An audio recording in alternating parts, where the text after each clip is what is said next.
नमस्कार दोस्तों। अध्यापक भर्ती परीक्षा यानी रीट मेन एग्जाम के लिए लेवल प्रथम व लेवल द्वितीय दोनों के लिए हम देख रहे थे राजस्थान का इतिहास। दोस्तों आज हमारी रहेगी क्लास नंबर 5। इससे पहले हमने राजस्थान की सभ्यताएं देख ली, गुर्जर परतियार वंश देख लिया, मारवाड़ का जो राठौड़ वंश है वो देख लिया, और आज हमारी जो क्लास रहेगी उसमें देखेंगे हम बीकानेर का राठौड़ वंश। दोस्तों एक ही क्लास के अंदर आसान भाषा के अंदर आसान तरीके के द्वारा एनसीईआरटी और आरबीएसई का जो पैटर्न चलता है उसके अकॉर्डिंग संपूर्ण का संपूर्ण राठौड़ वंश वो भी बीकानेर का इस क्लास के अंदर आपको देखने को मिलेगा। दोस्तों इंपॉर्टेंट टॉपिक है राजस्थान इतिहास के अंदर। जब हम सिलेबस उठाते हैं तो वहां पर दिया गया राजस्थान के राजवंश, और राजवंश जो मुख्य है वो सभी आपको पढ़ने होंगे। दोस्तों क्लास को आप एक बार अंत तक जरूर अटेंड कर लें, आपको पता चल जाएगा कि कैसी ये हमारी क्लास रहने वाली है। सभी मित्रों से अनुरोध है वीडियो को लाइक शेयर और जो नए साथी है वो चैनल को सब्सक्राइब करें। जो साथी अभी तक क्लास 1 से 4 तक अटेंड नहीं कर पाए हैं वो प्लेलिस्ट में जाकर रीट मुख्य परीक्षा इतिहास हिस्ट्री कोर्स के नाम से प्लेलिस्ट बनी हुई है, वहां से अटेंड कर सकते हैं। और ये नोट्स है आपको वो कुचामन ऑनलाइन क्लासेज ऐप पर मिल जाएंगे। दोस्तों तो चलते हैं, शुरू करते हैं आज की इस क्लास को। बीकानेर का राठौड़ वंश। अब देखिए सबसे पहले हम बात कर लेते हैं कि बीकानेर का पुराना नाम क्या था। बीकानेर का प्राचीन नाम था जांगल प्रदेश, जिसकी राजधानी कहीं पर थी, अहिर छत्रपुर यानी नागौर जिसकी राजधानी थी। दोस्तों अच्छा सा क्वेश्चन, इंपॉर्टेंट क्वेश्चन।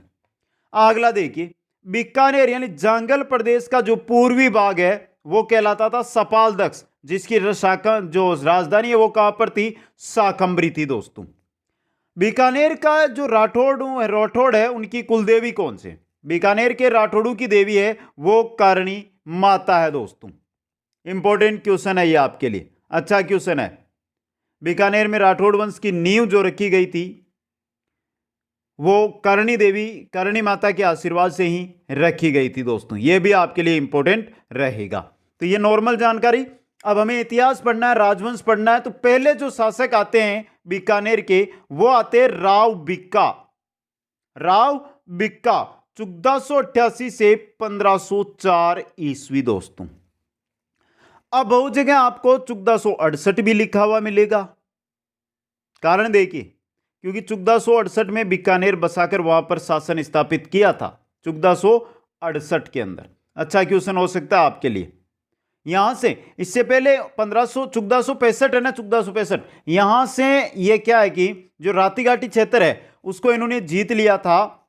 लेकिन जो ओरिजिनल हमें बीकानेर पढ़ना है, बीकानेर में 1468 के अंदर इनका शासन है वो प्रारंभ होता है। दोस्तों तो 1488 से 1504। अब देखिए एक एक जानकारी। और मित्रों अभी बोल देता हूं आपको, आरबीएसई की जो किताबें चलती है एनसीईआरटी के तहत उनके अकॉर्डिंग ये क्लास रहेगी।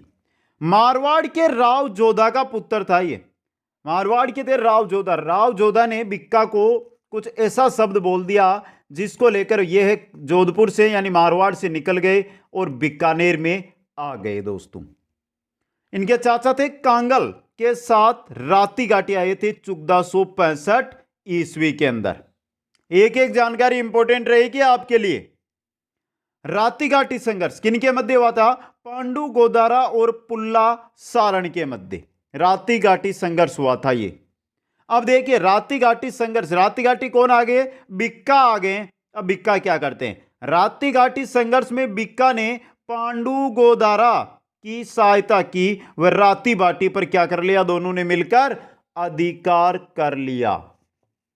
पहली सफलता राव बिक्का को मिली है रातीघाटी संघर्ष के अंदर। दोस्तों अब देखिए 1465 ईस्वी में राठौड़ वंश की स्थापना कहां पर की है? रातीघाटी में। लेकिन ये कोई ऐसे मानकर चलिए कोई फिक्स है जो जगह नहीं थी कि यहां पर अब राठौड़ वंश आगे चलेगा, समझे। अब यहां पर क्या होता है, ये यहां पर क्या करते हैं मित्रों, पुंगल के राव सेका की पुत्री से कर लेते हैं शादी। पुंगल के राव सेका है उनसे कर लेते हैं दोस्तों ये शादी। दोस्तों शादी कर लेते हैं किनकी? पुंगल के राव सेका की। ये इंपॉर्टेंट क्वेश्चन है दोस्तों आपके लिए। अब देखिए ये नॉर्मल जानकारी है इनके बारे में। अब ये आगे क्या करते हैं, ये बीकानेर कब पहुंचते हैं, तो देखिए ये रहा आपके जानकारी। अब देखिए आगे, पुंगल की रावसेका से शादी कर ली। बीकानेर के राठौड़ों का संस्थापक, आदि पुरुष या मूल पुरुष इनको कहा जाता है। अब मैंने आपको बताया था 1488 ईस्वी से। कारण क्या था वो देखिए मित्रों। निवास यानी इनका जब इन स्थापना की तो इनका निवास था बीकाजी की टेकरी, जिसकी राजधानी बनाई थी इन्होंने बीकानेर दोस्तों। बाद में कर दी बीकानेर की स्थापना कब, 1488। अब बहु जगह 1468 ईस्वी भी मिलता है, समझ गए आप।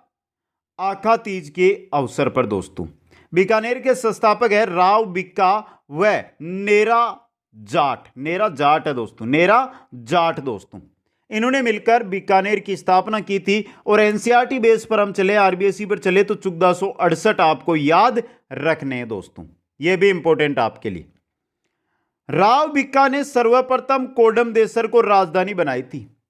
सर्वप्रथम 1472 ईस्वी के अंदर कोडम देसर को खुद है वहां पर जाकर कोडम देसर में खुद को राजा घोषित किया था राव बिक्का ने दोस्तों। इसके बाद जांगलू गए, जांगलू शहर है वहां पर बीकानेर के अंदर। जांगलू के अंदर सांकलू के साथ मिलकर 84 गांव है जो अपने अधीन किए थे दोस्तों। यह भी इंपॉर्टेंट क्वेश्चन है जो आपके लिए रह सकता है। तो यहां से राव बिक्का है जिनके बारे में लगभग जानकारी मैंने आपके सामने रख दी है। जो क्वेश्चन बनते हैं, जो अच्छे क्वेश्चन यहां से बन सकते हैं, वो सभी के सभी क्वेश्चन आपके सामने हैं। ये राव बिक्का सबसे इंपॉर्टेंट क्वेश्चन है कि बीकानेर में जो राठौड़ वंश है उनके संस्थापक कौन है, तो यही क्वेश्चन बनता है। और यहां से इंपॉर्टेंट क्वेश्चन भी ये रह सकता है दोस्तों आपके लिए। अच्छा क्वेश्चन है ये जो आपके लिए बन सकता है। आ गया समझ में सभी मित्रों को। अब सबसे इंपॉर्टेंट चीज रखनी है आपको, याद वो रखनी है बीकानेर की स्थापना को लेकर। अगर मैं आपके सामने जाऊं कि राजस्थान हिंदी ग्रंथ अकादमी है तो वो बताती है 1488 ईस्वी दोस्तों। 1488 गाइडू के अंदर भी 1488 दी गई है, लेकिन बहुत जगह हम देखते हैं 1468 ईस्वी भी है, लेकिन राजस्थान हिंदी ग्रंथ अकादमी है सबसे बेस्ट है 1488। इनके बाद इनके पुत्र बनते हैं राव लूणकरण, बीकानेर के शासक। कोई भी किसी भी प्रकार का आपको डाउट लगे ना मित्रों तो कमेंट बॉक्स नीचे है आपके सामने, कमेंट कर दीजिए मित्रों, कोई दिक्कत नहीं है, आपको अच्छी जानकारी वहां पर मिलेगी। राव बिक्का के बाद लूणकरण, राव बिक्का के बाद बने थे राव नारा, राव नर्रा, जो आपके राव बिक्का के पुत्र थे दोस्तों। समझ गए यहां पर। अब राव नर्रा है ना, यह बड़ा पुत्र था और लूणकरण था छोटा पुत्र। लेकिन यह देखिए 1505 में तो शासक बना और 1505 में ही क्या हो गया, इनकी मृत्यु हो गई राव नर्रा की। इसके बाद बनते हैं राव लूणकरण, जो राव बिक्का का क्या है, छोटा पुत्र है दोस्तों। उपनाम की बात की जाए तो ये रहा, उपनाम क्या है इनका, कलयुग का करण। इसमें राव जेतसिरोचंद, जो बीटू सूजा का ग्रंथ है राव जेतसिरोचंद, उसमें इनको क्या कहा गया है, कलयुग का करण कहा गया है दोस्तों। Important question. नगर बसाया था राव लूणकरण ने लूणकरण सर बीकानेर में।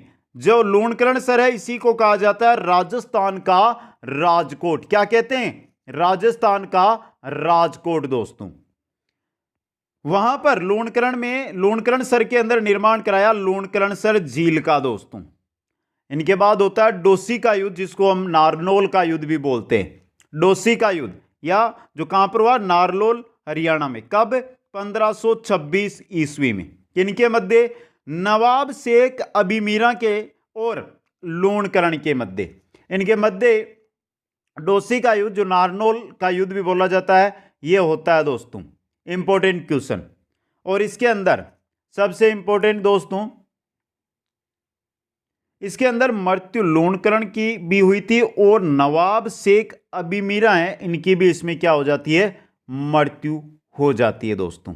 ये इंपॉर्टेंट। तो देखिए 1505 से लेकर 1526 से राव लूणकरण ने क्या किया, शासन किया है। राव बिक्का का छोटा पुत्र है, कलयुग का करण कहा जाता है, जो सर्वाधिक एग्जाम में पूछा गया प्रश्न है। नगर बसाया था लूणकरण सर, जिसको राजस्थान का राजकोट कहते हैं।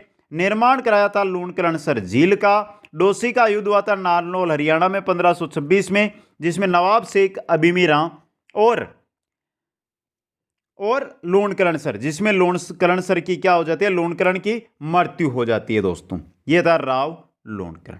आ गया समझ में। अब देखिए राव लोणकरण के बाद जो अगला शासक बनता है वो बनता है राव जेतसी, 1526 से लेकर 1541 में दोस्तों। देखिए खानवा युद्ध में सांगा की सहायता के लिए अपने पुत्र कल्याणमल को भेजा था। अगला क्वेश्चन बनेगा, कल्याणमल को खानवा के युद्ध में सांगा की सहायता के लिए, खानवा का युद्ध कब हुआ था, 1527 ईस्वी में, इसमें भेजा था दोस्तों। जेतसी ने 1534 ईस्वी में काबुल के शासक कामरान यानी जो हुमायूं का भाई था को पराजित किया। इसकी जानकारी राव जेतसी छंद से मिलती है, जो किनका है, बिट्टू सुज्जा का है दोस्तों।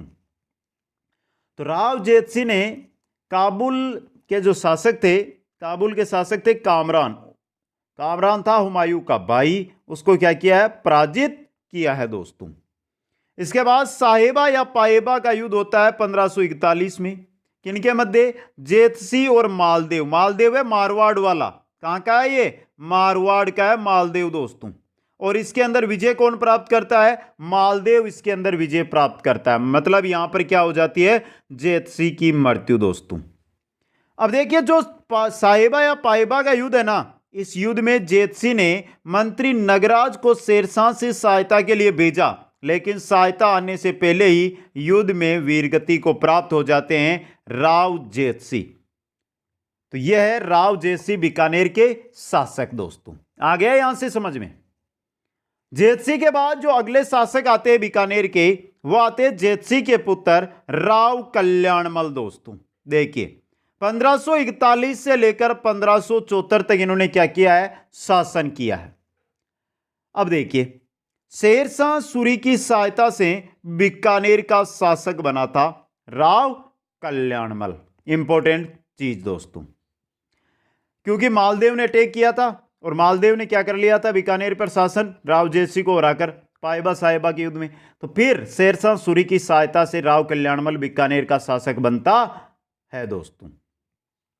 गिरी सुमेल युद्ध होता है 1544 में, शेरशाह वर्सेज मालदेव में शेरशाह सूरी की सहायता किसने की है, राव कल्याणमल ने। गिरी सुमेल युद्ध में राव कल्याणमल शेरशाह सूरी की ओर से भाग लेता है दोस्तों। नागौर दरबार जो 1570 में भाग लिया और अधीनता अकबर की क्या कर ली, यहां पर स्वीकार कर ली दोस्तों। इसके अलावा राव कल्याणमल, जेतसी का राव कल्याणमल ही पुत्र है जो खानवा के युद्ध में 1527 में किया था। और सबसे इंपॉर्टेंट नागौर दरबार की बात करते हैं तो नागौर दरबार के अंदर 1570 में इन्होंने भाग लिया और अधीनता क्या की, स्वीकार अकबर की। नागौर दरबार अकबर ने लगाया था दोस्तों। अपने पुत्र राज सिंह व पृथ्वीराज, जिनको पित्थल के नाम से जाना जाता है, को कहां भेज दिया, मुगल दरबार में। अकबर की सेवा में अपने पुत्र राज सिंह और पृथ्वीराज को भेज दिया दोस्तों। बीकानेर का पहला शासक जिसने मुगलों की अधीनता स्वीकार की, वह वैवाहिक संबंध मुगलों के साथ स्थापित किए। क्योंकि जो राव कल्याणमल है, इनकी पुत्री का विवाह इन्होंने अकबर के साथ किया था और राज सिंह और पृथ्वीराज को अकबर की सेवा में इन्होंने भेजा था। इस वजह से बीकानेर का पहला शासक है जिसने मुगलों की अधीनता स्वीकार करते हुए क्या की है, वैवाहिक संबंध स्थापित किए हैं। तो यह क्वेश्चन भी आपके लिए बन सकता है दोस्तों। ये थे राव कल्याणमल। राव कल्याणमल के दो पुत्र है, राज सिंह और पृथ्वीराज। तो पहले हम पृथ्वीराज के बारे में थोड़ी सी जानकारी ले लेते हैं, पृथ्वीराज राठौड़ के बारे में दोस्तों। देखिए कल्याणमल का पुत्र है, 1570 नागौर दरबार में गया और वहां पे भाग लिया। अकबर ने गागरोन झालावाड़ दुर्ग इनको दिया। गागरोन झालावाड़ का जो दुर्ग है वो पृथ्वीराज राठौड़ को अकबर ने दिया। इनका उपनाम है डिंगल का एरोस। एलपी टेसीटोरी ने इनको डिंगल का एरोस कहा था, जो बहुत एग्जामों में आ भी चुका है। इसके अलावा इनको पीतल की भी संख्या भारतीय राजस्थानी जो साहित्य है उसमें दी जाती है दोस्तों। अब देखिए क्वेश्चन पृथ्वीराज राठौड़ से कहां बनेगा, यह देखिए यहां से क्वेश्चन बनकर आता है। इनकी रचना है वेली कृष्ण रुक्मणी, वेली कृष्ण रुक्मणी दोस्तों, जिसे डिंगल शैली में लिखा गया। इसको पांचवां वेद और 19वां पुराण कहा जाता है। किनके द्वारा कहा गया? 5वां वेद व 19वां पुराण दुर्साहाड़ा के द्वारा। 10,000 घोड़ों का बल है वो किसमें है? पृथ्वीराज राठौड़ में। यह कहा था कर्नल जेम्स टोड ने दोस्तों। तो ये थे जो गागरोन झालावाड़ के शासक बने, अकबर की जो जागीर थी वहां पर दोस्तों। और बीकानेर के जो शासक बनते हैं 1574 में, वो बन जाते हैं महाराजा राय सिंह दोस्तों। कल्याणमल के पुत्र महाराजा राय सिंह 1574 से लेकर 1612 ईस्वी तक। कल्याणमल का पुत्र 1570 में नागौर दरबार में भाग लिया और अकबर की शरण में चला गया दोस्तों। अब देखिए महाराजा राय सिंह के उपनाम राजपुताने का करण किसने कहा? मुंशी देवी प्रसाद ने। राजपुताने का करण कहा जाता है इनको। और सबसे इंपॉर्टेंट अच्छा क्वेश्चन देखिए, एक तो है राजपुताने का करण, एक है कलियुग का करण। कलियुग का करण तो थे लूणकरण, कलियुग का करण लूणकरण, और राजपुताने का करण राय सिंह दोस्तों। मुगल साम्राज्य का स्तंभ कहा जाता है, मुगल साम्राज्य का स्तंभ। और राजेंद्र की उपाधि करमचंद वंशो कीर्तनम में इनको दी गई। किनकी दी गई है? राजेंद्र की उपाधि। इसके अलावा उपाधि में महाराज है, महाराजा धीराज की भी उपाधियां इनको प्राप्त थी दोस्तों। अच्छा साहब, महाराजा धीराज की उपाधि के साथ ही ये बीकानेर के शासक भी बने थे। और लगभग 5,000 का मनसब भी इनको प्राप्त हुआ था जहांगीर के द्वारा। किनके द्वारा? जहांगीर के द्वारा 5,000 का मनसब भी इनको दिया गया था दोस्तों। इंपॉर्टेंट चीज, मारवाड़ का सूबेदार बना 1572 से 1574 ईस्वी तक। राय सिंह है जो चंद्रसेन के समय मारवाड़ का क्या बनता है? सूबेदार दोस्तों। अब आगे चलिए, शासक का बना है? शासक बना है 1574 में। समकालीन किसके हैं? अकबर व जहांगीर के। मुख्य रूप से पहला जो युद्ध होता है वो होता है दत्तानी का युद्ध दोस्तों। कब? 1583 ईस्वी के अंदर दत्तानी का युद्ध। कहां पर है दत्तानी? सिरोही के अंदर। देवड़ा सुल्तान व राय सिंह व जगमाल, जो जगमाल है ये किसका है? प्रताप का भाई है। और जगमाल की क्या हो जाती है दत्तानी के युद्ध में? मृत्यु। प्रताप महाराणा प्रताप का भाई दोस्तों, इसकी क्या हो जाती है? मृत्यु। जगमाल की वहां पर मृत्यु हो जाती है। यह था दत्तानी का युद्ध दोस्तों। इसके अलावा राय सिंह ने निर्माण भी करवाया है। देखिए जूनागढ़ दुर्ग का निर्माण 1587 से लेकर 1594 ईस्वी तक दोस्तों। कहां पर है जूनागढ़ दुर्ग? बीकानेर। प्रधानमंत्री करमचंद की देखरेख में, किसकी देखरेख में? प्रधानमंत्री करमचंद की देखरेख में बीकानेर में जूनागढ़ दुर्ग का निर्माण करवाया। किसने? राय सिंह ने। सूरजपोल, यह सूरजपोल है दोस्तों, सूरजपोल सही नहीं लिखा गया है, सूरजपोल। सूरजपोल द्वार पर राय सिंह प्रशस्ति लिखवाई। रचयिता कौन है? जयिता दोस्तों। जयमल पत्ता की गजारूढ़ पाषाण प्रतिमा भी वहां पर लगवाई गई। किले के दरवाजा है उस पर जयमल व पत्ता की पाषाण मूर्तियां भी वहां पर लगाई गई दोस्तों। यह है जूनागढ़ दुर्ग। इसके अलावा राय सिंह के बारे में हम देखते हैं तो राय सिंह की रचना है राय सिंह महोत्सव, जो संस्कृत भाषा में है। जहांगीर का सबसे विश्वास पात्र राजपूत शासक था ये। राय सिंह जहांगीर का सबसे विश्वास पात्र राजपूत शासक। जहांगीर के द्वारा दक्षिण भारत में नियुक्ति इनकी की गई, जिसकी वजह से बुरहानपुर में इनकी मृत्यु होगी। जहांगीर ने 5,000 का इनको मनसब भी दिया। राय सिंह ने अपने पुत्री का विवाह जहांगीर से किया। राय सिंह की पुत्री का विवाह किसके साथ किया गया था? जहांगीर के साथ दोस्तों। मृत्यु होती है 1612 ईस्वी में बुरहानपुर मध्य प्रदेश में, बुरहानपुर मध्य प्रदेश में दोस्तों।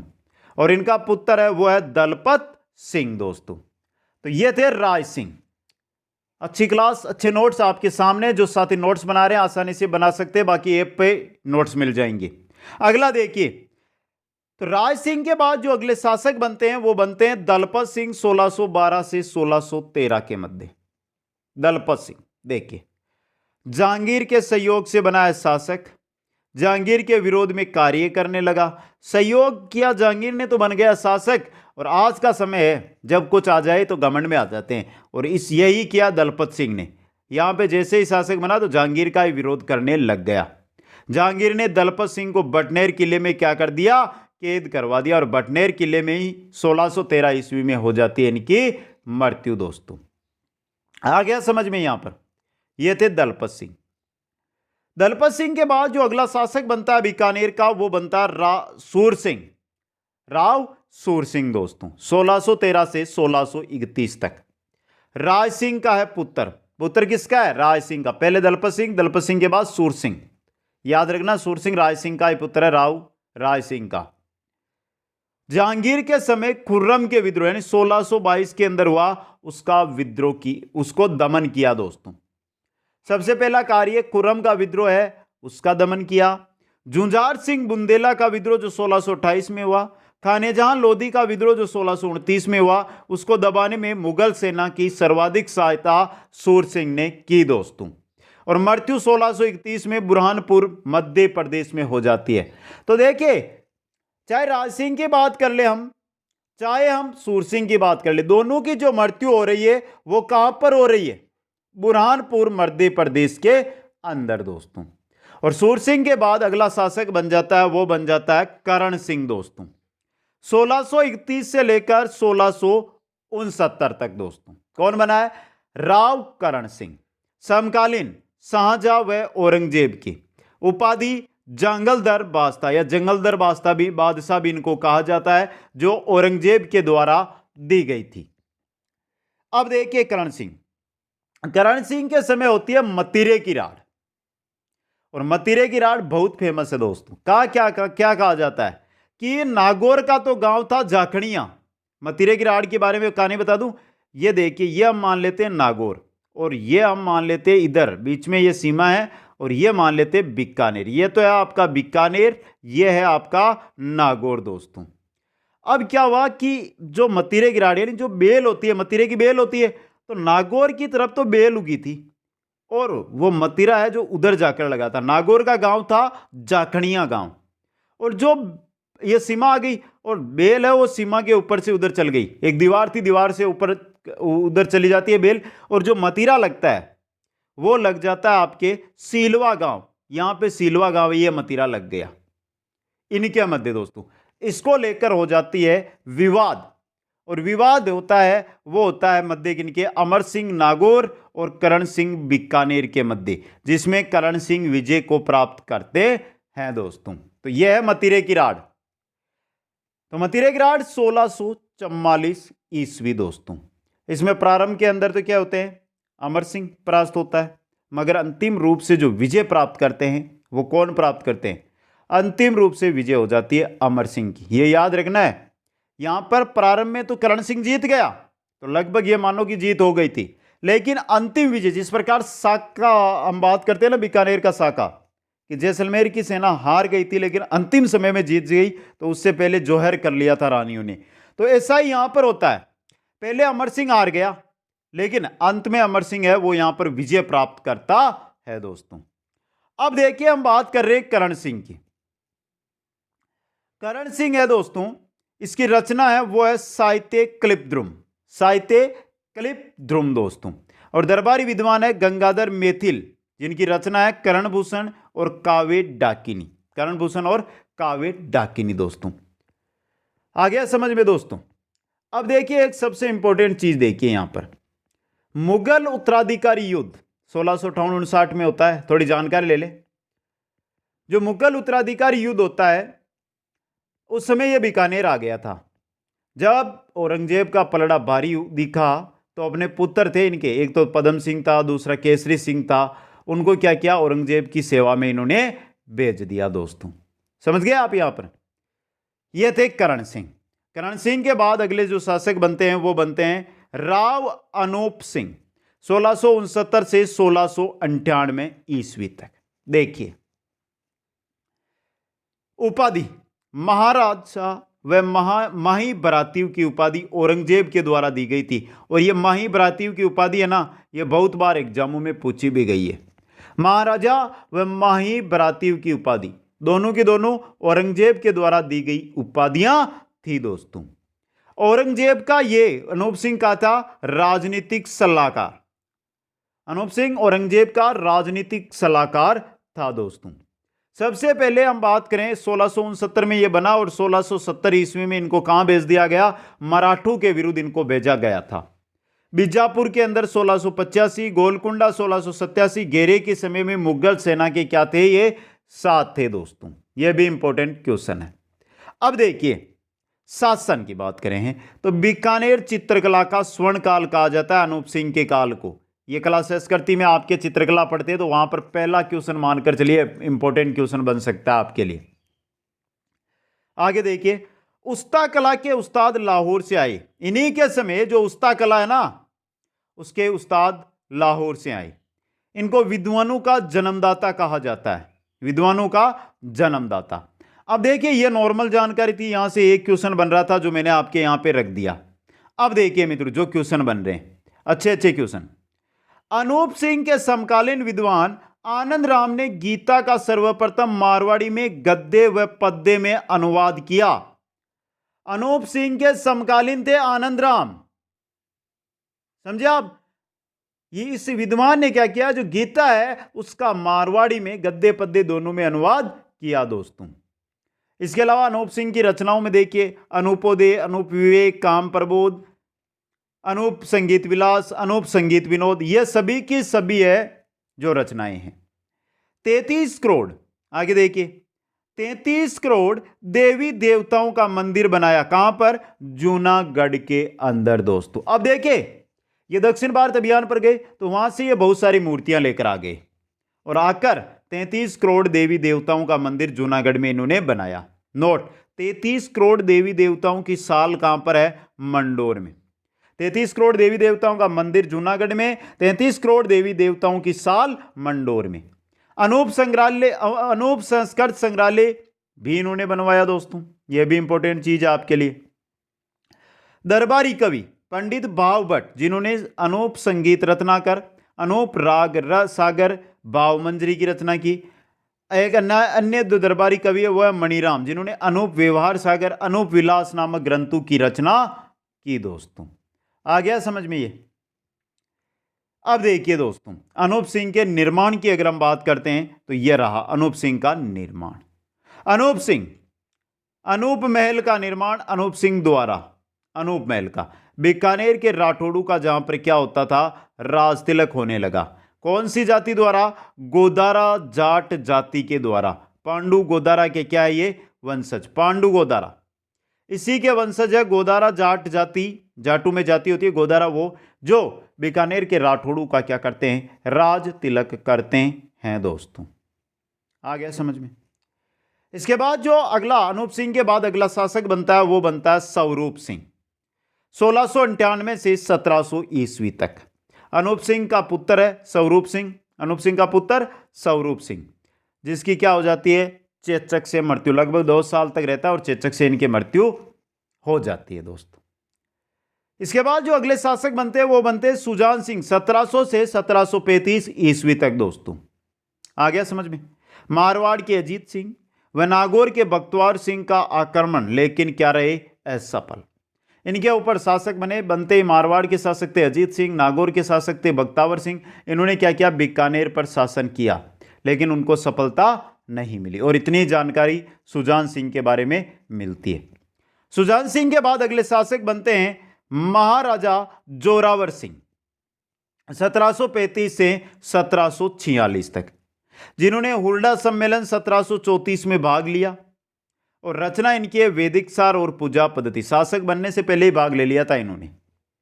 इसके बाद जो अगले शासक आते हैं वो आते हैं महाराजा गज सिंह दोस्तों, 1746 से 1787।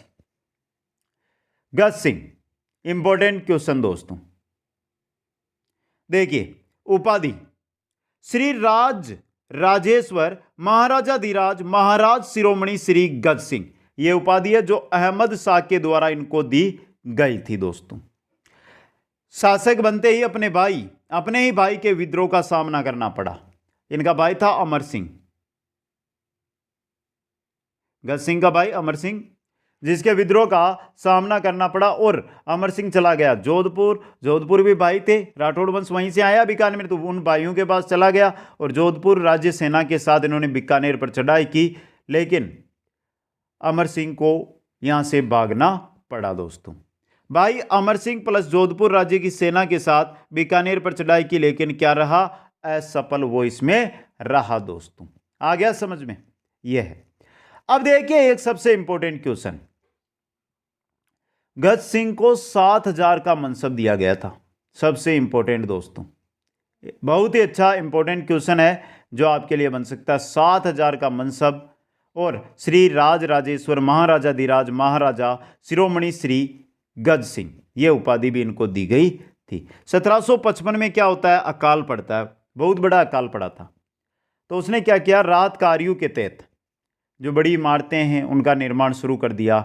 जैसे बीकानेर शहर का कोर्ट बना हुआ ना, वो काल राहत कार्यों के तहत ही बनाया गया था दोस्तों। इनके बाद जो अगले शासक बनते हैं वो बनते हैं राज सिंह, जो 1787 में बनते हैं। उसके बाद प्रताप सिंह 1787 में, और जो सही और अच्छे शासक बनते हैं अगले वो बनते हैं सूरत सिंह। कब, 1787 से 1828 तक। सूरत सिंह शासक बनते ही बटनेर दुर्ग पर क्या करते हैं, अधिकार 1805 में, और उसका नाम रख दिया हनुमानगढ़। क्यों, मंगलवार के दिन बटनेर का दुर्ग इन्होंने जीता था और नाम रख दिया हनुमानगढ़ दोस्तों। चोरू पर आक्रमण, 1814 में चोरू पर आक्रमण किया। चोरू के द्वारा चांदी के गोले चलाए गए। एकमात्र ऐसी रियासत जहां से चांदी के गोले है वो अपने बचाव में चलाए गए। चोरू के शासक थे शिव सिंह। अंग्रेजों से इनकी संधि हुई मार्च 1818 में, और वर्तमान करणी माता मंदिर देशनोक में उसका निर्माण भी सूरत सिंह ने करवाया था। नींव करणी माता मंदिर की राव भिक्का ने रखी थी, लेकिन सूरत सिंह ने उसका वर्तमान स्वरूप जो हम देख कर आते हैं वो सूरत सिंह ने बनवाया दोस्तों। आ गया समझ में, ये थे सूरत सिंह। चोरू आक्रमण 1814 इंपॉर्टेंट रहेगा सूरत सिंह से रिलेटेड। अगले शासक बनते हैं रतन सिंह, 1828 से 1851 ईस्वी तक दोस्तों। देखिए आण जारी की 1844 में, और रतन सिंह से रिलेटेड यही क्वेश्चन आता है एग्जाम में। रतन सिंह ने आण जारी की थी 1844 ईस्वी के अंदर दोस्तों। देखिए रतन सिंह ने गया में राजपूत शासकों से उनकी कन्याओं को न मारने की शपथ भी दिलवाई थी उन्होंने, समझे आप।